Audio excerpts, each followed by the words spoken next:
Tonight, Citizen TV can authoritatively report that the gas explosion at Muradi area in Embakasi in Nairobi County was as a result of greed from the driver of the ill-fated gas tanker who was selling gas illegally to unscrupulous traders. In an exclusive interview with one of those who witnessed the illicit trade before hell broke loose, it was common practice for drivers to refill gas cylinders for traders and residents in the area at night, an activity they deemed necessary but dangerous. The tragic event led to the death of 7 people, while 250 others were injured. This amateur video clip captured by a resident of Muradi area in Embakasi shows moments before the gas explosion. Residents who are in a panic mood had had pleading with motorists to avoid the area as gas fumes filled the air.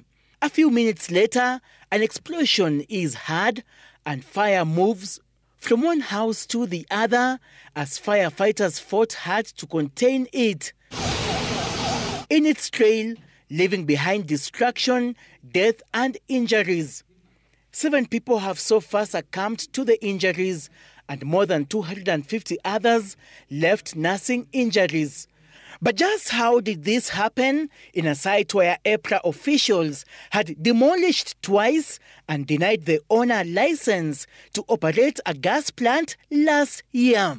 Hiyo gari ya gas iliingia kitu kama 10:20 hapo. Wakati ilifika hapo kwa gate, ikafunguliwa na soja, kaingia ndani. Driver wakati alifika ndani, kuna ile tabia wanakuanga nayo, wanakuja nje kutafuta watu wako na mitungi za gas kujaziwa. So especially wako wanadanga wale ma retail, wale wanauzanga hizo gas na kwa mahoteli hivi. A few unscrupulous traders collude with drivers who ferry LPG products to steal gas as opposed to refilling at authorized gas plants, which are more costly, took their gas cylinders to be refilled by the driver of the ill-fated gas tanker. Our source says he counted more than 10 cylinders being taken inside the compound. Ikahappen kuna amepata watu wa kuwekea gas. Mitungi kaeka huko ndani.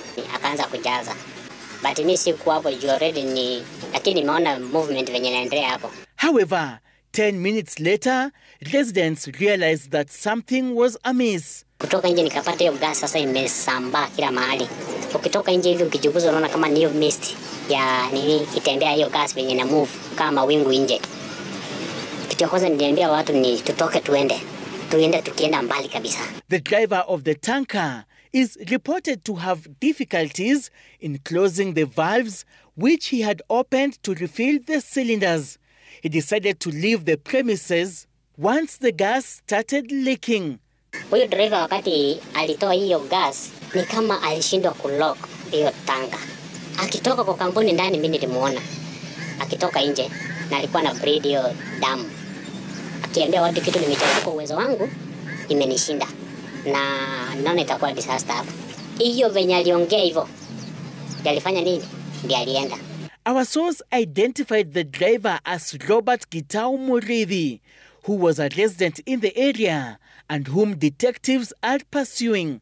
Others being pursued are Stephen Kilonzo, the manager of the site, who allegedly knew about the illegal trade, and Abraham Mwangi, the owner of the ill-fated tanker.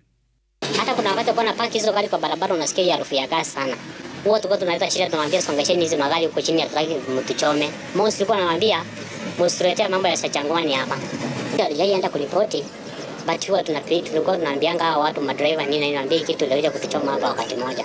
Sources close to investigations have also informed Citizen TV that they are tracking the movement of the tanker which had left Tanzania via Loitoktok border on January 26th but arrived in Nairobi 5 days later on February 1st. So far, 4 suspects have been arraigned over the matter, including the owner of the site where the incident occurred, Derek Kimathi, who will remain in police custody for 21 days as the probe continues. The others are 3 suspended NEMA officials, David Ongare, Joseph Makau, and Marianne Kioko.